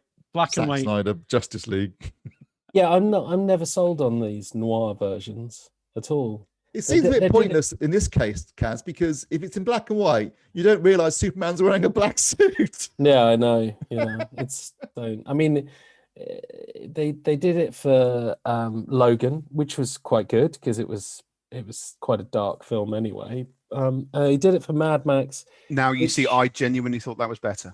Yeah, I mean, I did, but I still do like. I think I still favour watching the coloured version. I still found it, whilst I think I technically agree with you that it was a better film, it wasn't a better experience for me. Why is it a better film? It's the same film, but just with no colour. Yeah, it's not the same, is it? It's a colourful movie, though. I like the colours. Yeah, I think I quite liked for entertainment value just watching it in colour. But it was the one thing that is good in black and white, as opposed to the colour version, is The Mist, because it plays like a 50s B movie then, which is basically what it is. So I do recommend watching The Mist in black and white, which my Blu-rays, I think, got both versions, I'm pretty sure. So. Well, I mean, I still feel like this is a very small niche. But he's going full niche. He's doubling niche. Look, they're giving him in carte blanche, and he's basically taking the piss at this point, isn't he? Yes, no, yeah, he's having a laugh. Carte blanche and noir. Yeah, I'll tell you what was interesting. Red Letter Media, they've done their. Oh, that was excellent. It was brilliant, and what they did was at the end, because they're not over the top in terms of technical stuff, but they are filmmakers themselves. They do make films and stuff, and it was really quite interesting to see side by side the different ratios together. Is it just me, or I thought the composition looked better in 1.85 to 1 than it did in? It was more deliberate in 1.85 to 1. You could I saw see there was some thought and care going into the actual framing. I thought, because there was two, and they raised the point. It wasn't until I watched it again after having listened to what they had to say. There's a lot of headroom.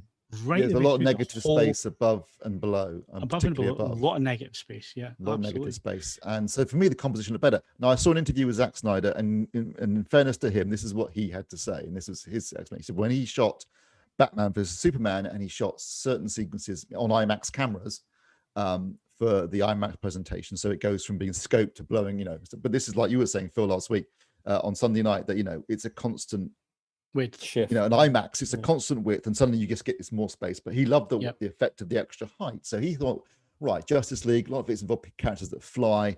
Let's give it more height. Let's go for an IMAX experience, from the beginning. But you can't shoot the film on IMAX cameras because you can't record sound. So he thought, okay, I'll shoot it Super 35, and then I'll use that frame 1.33 to 1 Super 35 frame to create a 1.43 to 1 IMAX experience.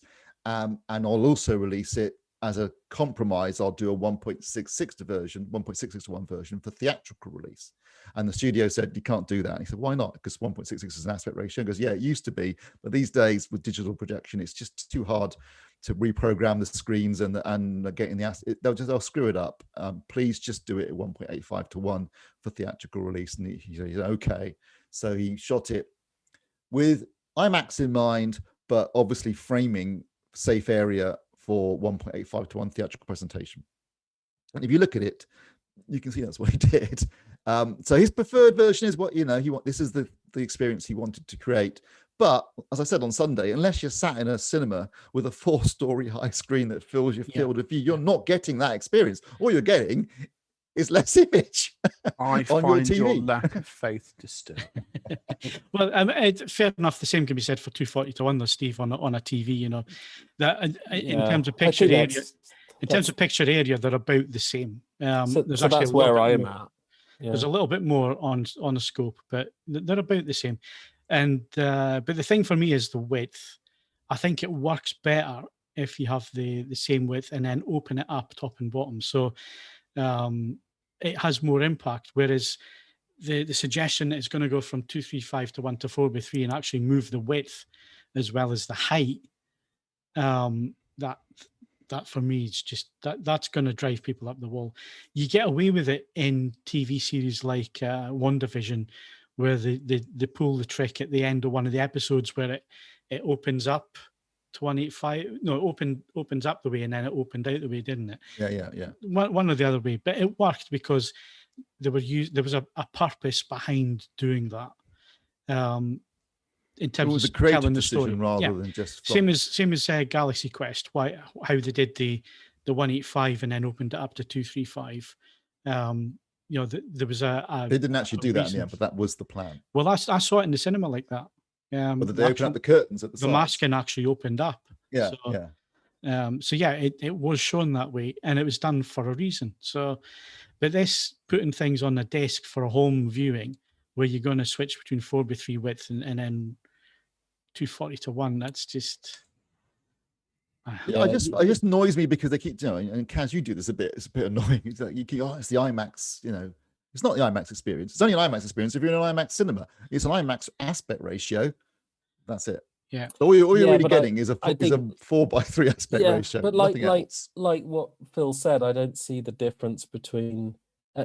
Technically, the difference between podcast of this. Why are we still talking about it? No, I mean, if it's the same amount of screen that's being shown in 1.4 as a 2. But that only works on a TV, Kaz. Because on a TV, I'm talking about TV. Yeah, on a TV. Then by Steve's logic, shouldn't it be that all 2.4 films should actually be optimized for 1.7? No, because it's why? That's not how they're made. That's a different thing entirely. But that's not how this is made. It depends how it's shot. And you could say if you shot something full frame and then you say on Super 35 or digitally and then you masked it to 2.35 to 1, but you would have composed it for that aspect ratio from the beginning. Now you might have done the same thing, safe space, and then recompose. You could recompose it 1.78 to 1. Yes. But when you start doing that, but what's the difference? Because, well, all I'm saying is, people have done that. Some people have done that. Stanley Kubrick used to reformat stuff for different media. Jim Cameron. And Cameron was the pioneer of Super 35. Between the two. I don't see the difference between a director who wants to show 2.4 on a screen that I own that's 1.78, or a director who wants to show 1.4 on a screen that I own that's 1.78. It's roughly the same amount of screen space that's taken up. And if the director's chosen to show it that way, where I do agree, and it'll be interesting to find out, is I'm really not sure about it changing halfway through. Not so dramatically. So it'll be really interesting to see what the Batman versus Superman thing looks like. Because I got very immersed in Justice League. That was just me. But I don't know about watching a film which changes both. I mean, like Phil says, it changes both parts of it in the middle of the film. I mean, we'll have to see how that works. But that's a bit. Yeah.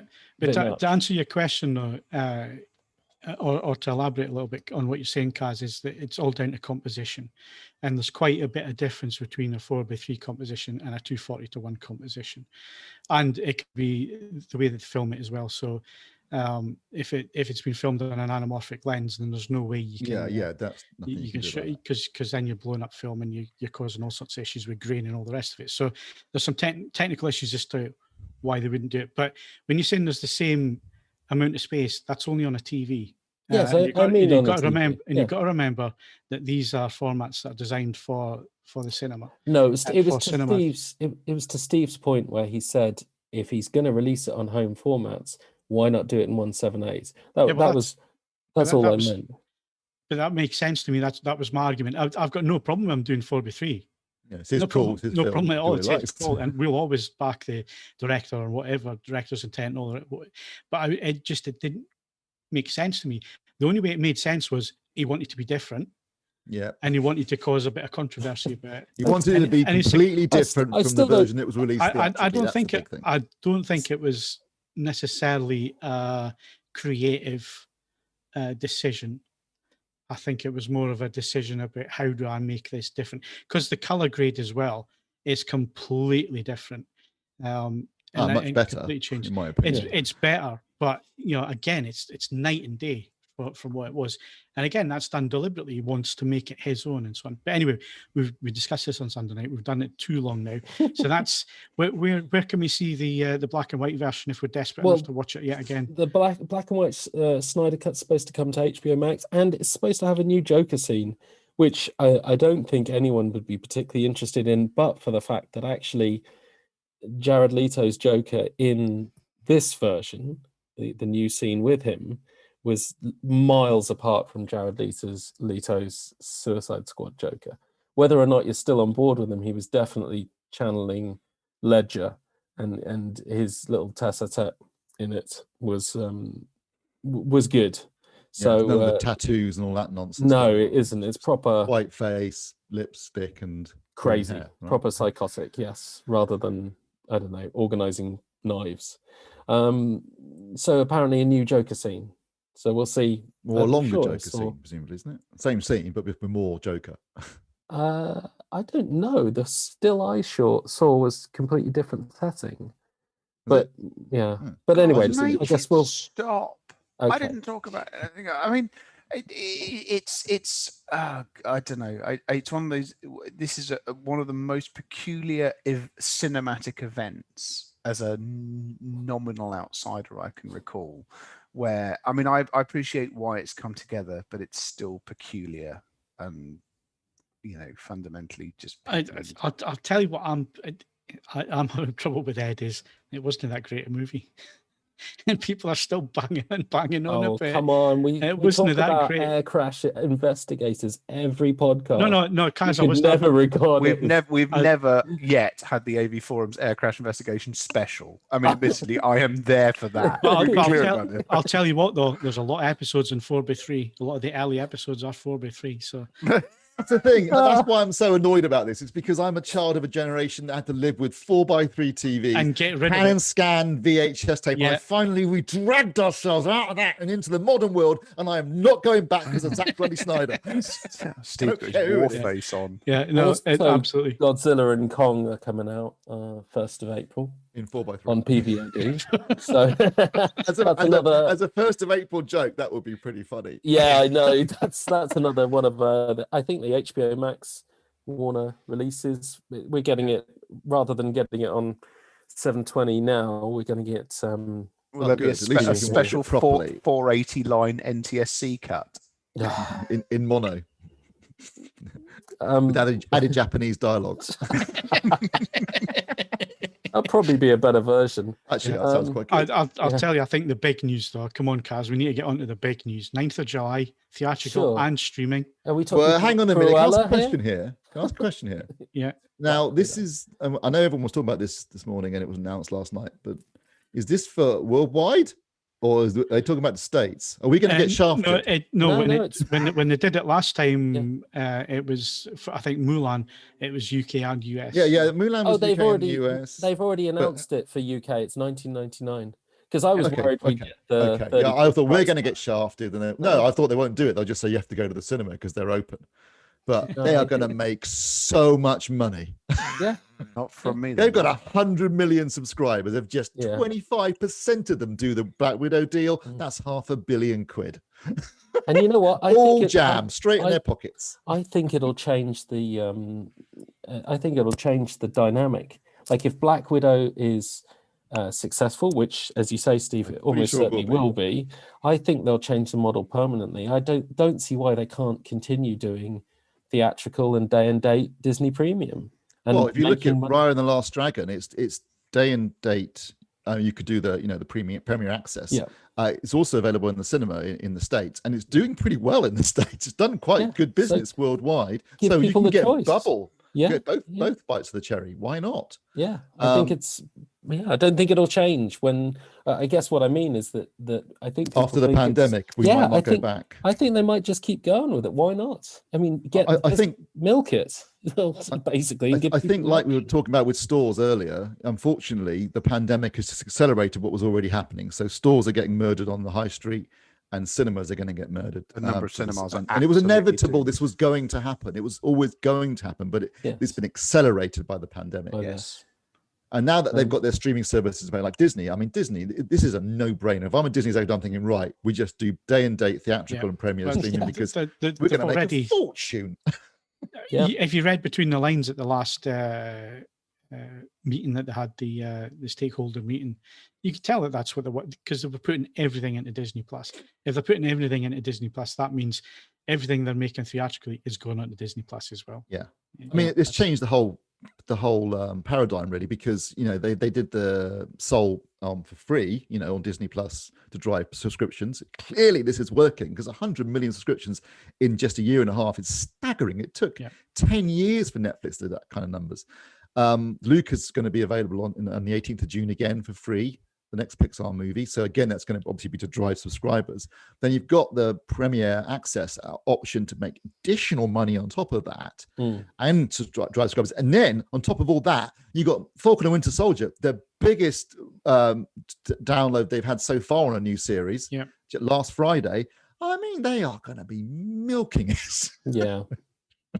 I was surprised with that, and we ran a poll on YouTube about what people thought was the best opening episode. Was it WandaVision or was it Falcon and Winter Soldier?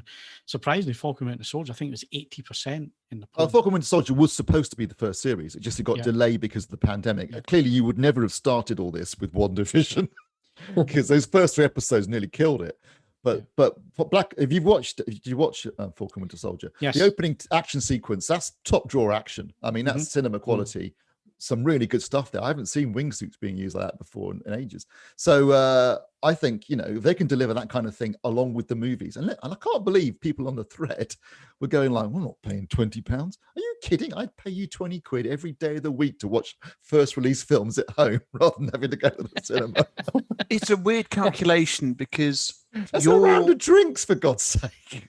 Yeah, but I could have a round of drinks with my friends. But not everybody's got the system that you've got, this, Steve. I appreciate you have a cinema at home. So yeah, granted, I appreciate I'm in a lucky position. But also from my perspective, though, I mean, going to the cinema costs more than 20 quid. I mean, it's 30. Well, I don't know what it'd be like after the reopen, but before the pandemic, it was 13 quid to see a film on release day at the Odeon in Bath, and it's a shit cinema. So this is much preferable. I mean, I'd have to go on a 100-mile round trip to Cardiff to go and see it in IMAX.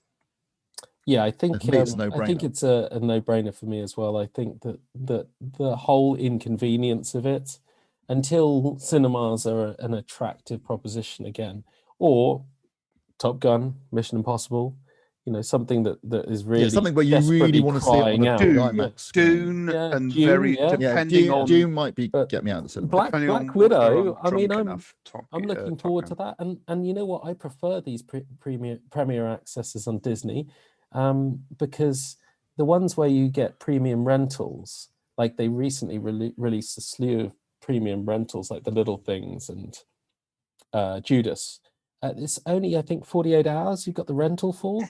I quite like Disney's idea. Basically, if you're a Disney subscriber, you can watch it until it becomes free, and then you've got it there anyway. That is better. I grant you. It means how many times are you going to get through Black Widow? And I quite.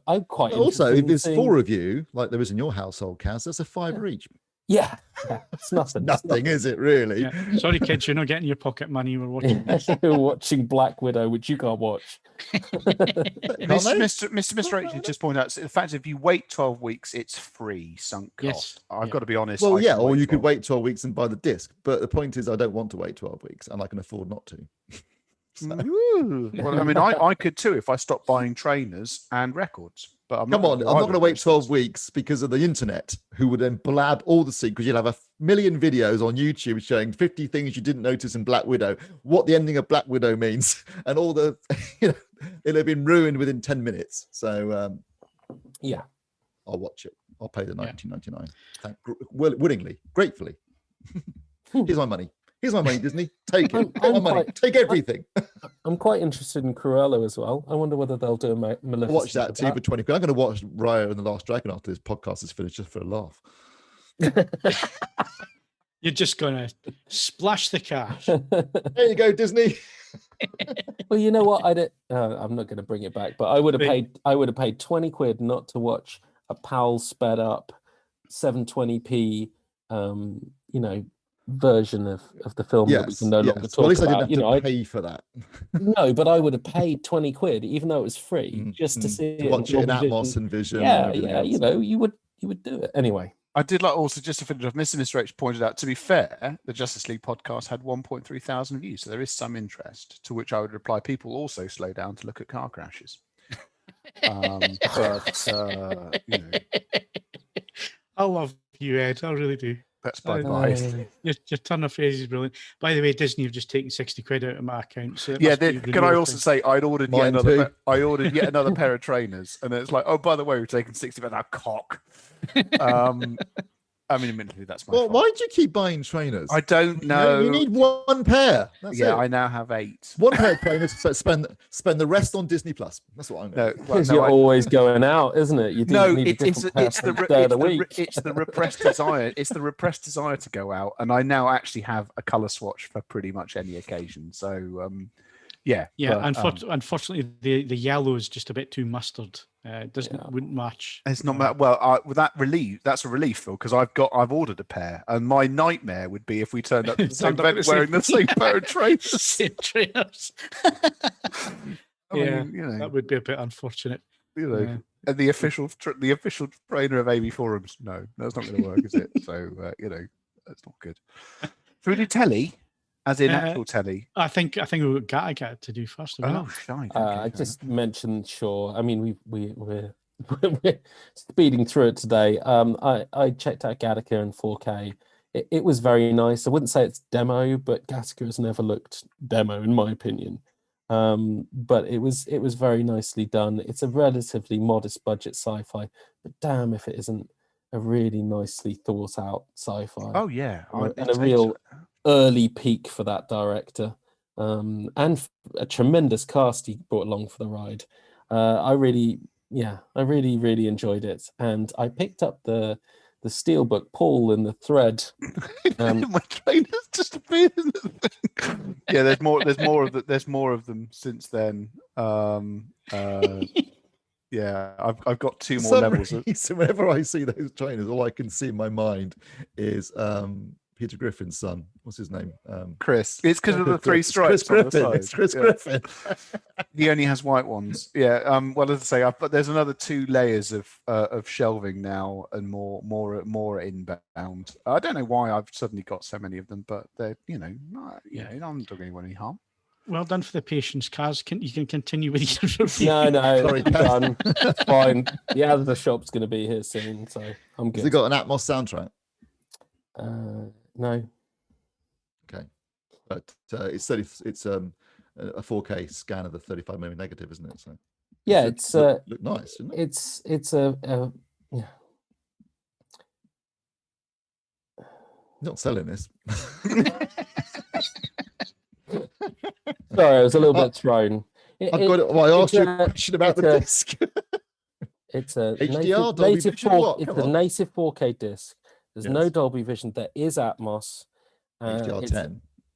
It's HDR10. It's a nice looking disc, primarily because it's of the source material, but it does suffer under lower lighting. There are a lot of moody, everyone smokes in it, which is just hilarious to watch these days. But can you imagine a world? Can we be very clear about this? If they suddenly invented or perfected the means that you could have a completely hassle-free lung transplant, I'd smoke a pipe tomorrow, all the time. I mean, I know that's actually your lungs would be okay. You're more likely to get lip cancer with a pipe. Okay, let's just say that the whole horrible cancer business wouldn't be an issue. I'd bloody love to smoke a pipe all the time. I mean, and when I'm not smoking it, I can pontificate with it and point at people and gesticulate. I'd love that. Yeah. So I think that the smoke on the screen, I think the way it was shot didn't necessarily do it any favors in some of the lower lit scenes. It's very stylized. So every shot, every scene has got a particular kind of color bent. But there are some gorgeous exteriors. It's a very nicely framed, very nice looking. Is it a scope ratio? I can't remember top of my head. It's 2.4. Yeah, it's really nice. It's not 4.3. It's yay! Yeah, And the Happy Atmos, days. the Atmos has got some kick, and it's a Michael Nyman soundtrack. Oh yeah, that's right. Yeah, And it's a great soundtrack. He manages to convey so many emotions with what is a fairly repetitive theme, but the theme itself goes from kind of curious and concerned to positive and determined, you know, in the course of just playing the same motif in a slightly different way. I think it's a tremendous soundtrack. And I think it carries the movie. Ethan Hawke's great, young Uma Thurman, Ernest Borgnine. Yeah, it's got some really loads of. I've got mine on order. Gore Vidal, yeah, should arrive tomorrow. So I would have been interested in your opinion, Steve, because I there were a couple of shots in it that I thought this isn't doing anything for me, but then you get some of the exteriors where it does look special. Got to remember also back in the day when they were shooting on film and there was no, you know, till they got the rushes back, they didn't know whether it was in focus, and if it was too late. That's one of the drawbacks now that we're moving into the 4K age, where really obvious when the shots out of focus, filmed on 65 or 70 mil, and then you're watching a scene and it cuts 3 or 4 times, and each cut you're going from extreme focus where it's absolutely pin sharp to completely Vaseline lens, back to complete sharp again. It's the artifice of filmmaking is all the more obvious in 4K. It's a nice package. It's well worth checking out, and it's got some popularity on the forums as well. It's nice to see so many people loving it. It's a good film. It's a good film. It is. Do you know what? Interesting premise. Is this a rare occasion of a film where? I mean, Phil, do you quite like it? I've never seen it. Oh wow! I mean, this is a rare and unusual reversal of fortunes, isn't it? This is a rare occasion where, of the 3 people that have seen the film, all 3 of us actually like it. So you know, well, there might be another one, because I'll just quickly shout out for Moana, which absolutely looked tremendous. I noticed that Ed loves the soundtrack. Oh no! Can we? I mean what I posted in the thread earlier today, and I mean what I say. How Far I'll Go is the best Disney song of the 21st century. Arguably, you know. I don't think it's as good as You're Welcome. No, but that's a very specific perversion on your part, isn't it? This could be my favorite Disney. It's a really good movie. Disney movie. I really love it. It's a great Disney film. It's a great movie, great soundtrack, and it's fantastic in 3D. Dare I say? Oh God, shut up! For those who have it, enjoy it. I noticed that the 4K disc had the slight edge over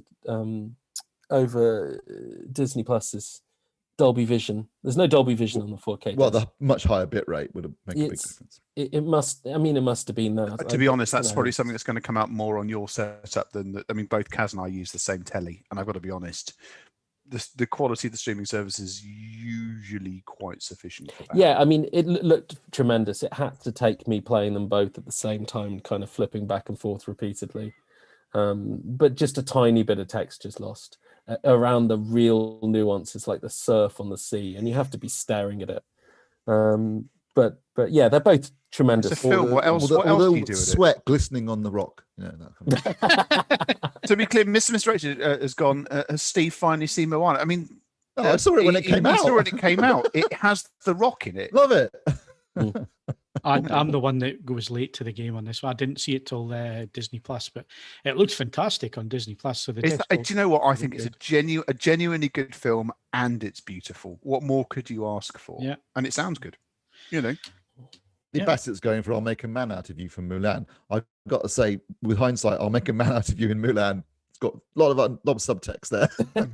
And Andrew, I love the work that you do for us in so many different ways, but you're wrong. Sorry. How Far I'll Go is just lead singer or no lead singer, Andy. You're wrong. And anyone that says "Let It Go" can. You know, go and clearly the best Disney song of all time is "I Want to Be a Man, Man Cub."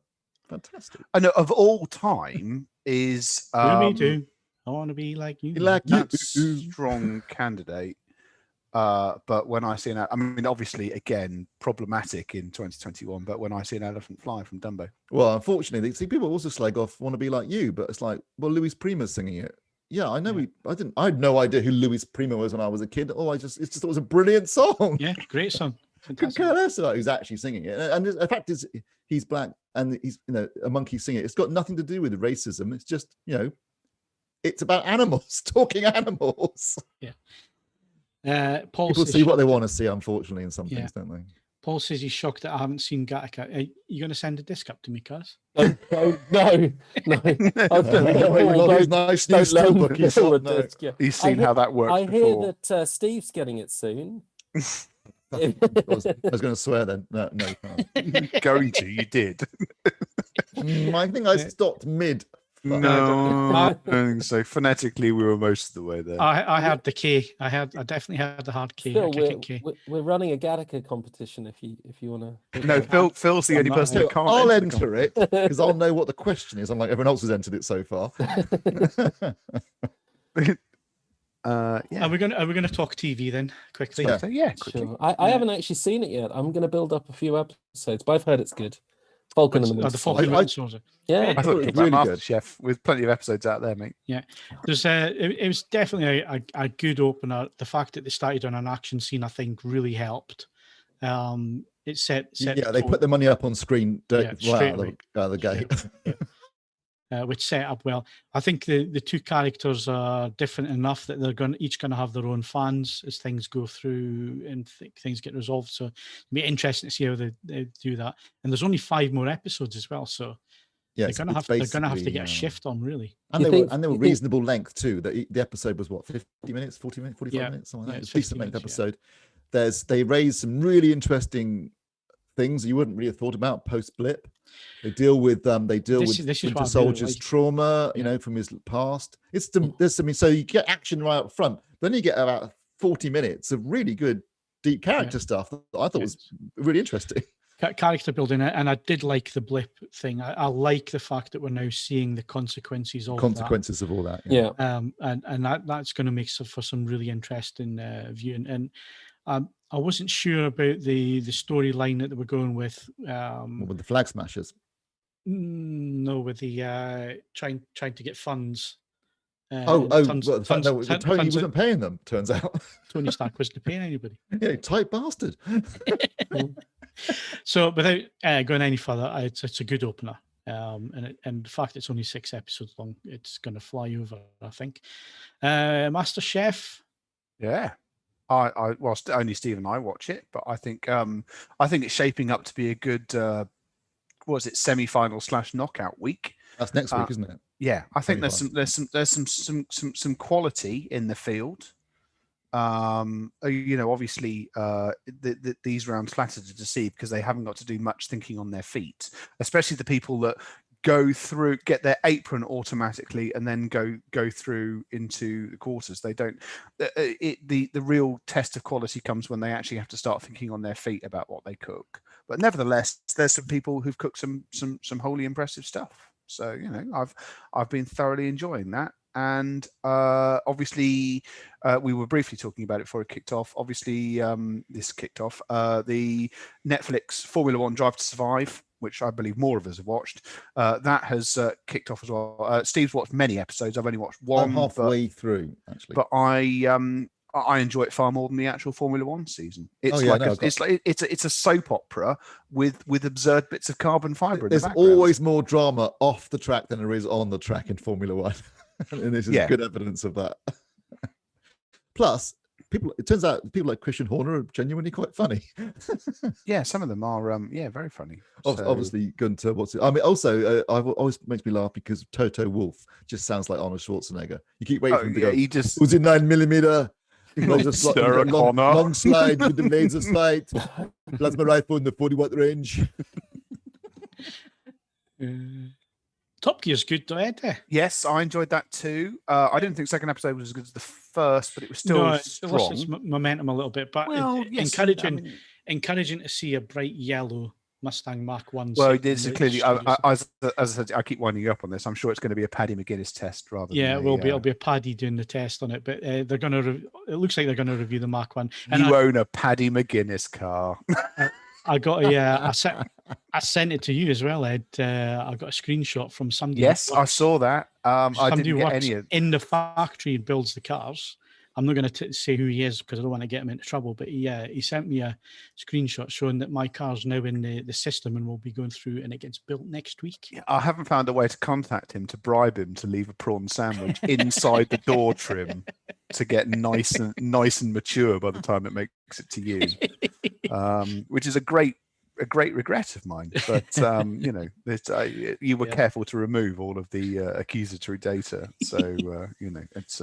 But no, obviously it will be very exciting. But no, those are the sort of television things I've been watching. I did finish the Netflix Samurai document. I mean, it's a documentary in so much as it tells a loose telling of historical events, but it's it's sexed up. So that was good. And that's largely what I've been watching. I've been listening to a bit more music and watching random old stuff on YouTube. So it's mainly 80s cartoons to go with the Midnight album I recommended earlier. It all sort of gels into one seamless hair metal experience. Yeah, well, Kaz, if you want to disappear for a sec, that's fine. If you need to, Kaz has got somebody at his door. Somebody at the door. I was going to ask him what the flight attendant was like. like. I shouldn't have time to read you the podcast composition. You should be. Have you watched The Flight Attendant? I have watched The Flight. Is it worth quickly? Is it worth watching? It's kind of Killing Eve-ish, except a bit light. It depends whether you can handle that. I like Kaylee Cuckoo, if that's how you pronounce her name. Cuoco. I liked her in Big Bang Theory. I thought she held her own against a bunch of us. And how I was about to swear there myself. How very day.